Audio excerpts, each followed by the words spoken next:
Hello YouTube, just a quick unboxing video. I think I know what this one is, so I'm just going to tear it open right now.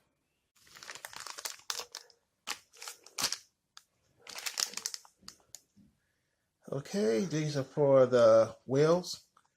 I had, what you call them, the original center cap covers, but I like these better. It basically says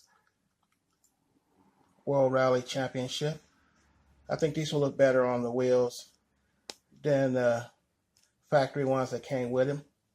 Let me show you the difference between the two. Okay, these are what came with the car, and these are the ones I bought.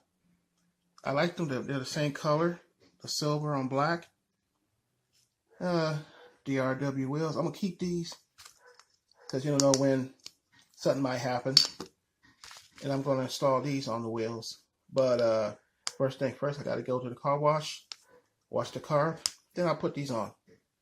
And here they are. They look pretty good. Okay, that's the rear wheel. Let's go to the front. There you go. I can say now that my wheels are done. Time to work on something else. Until next video.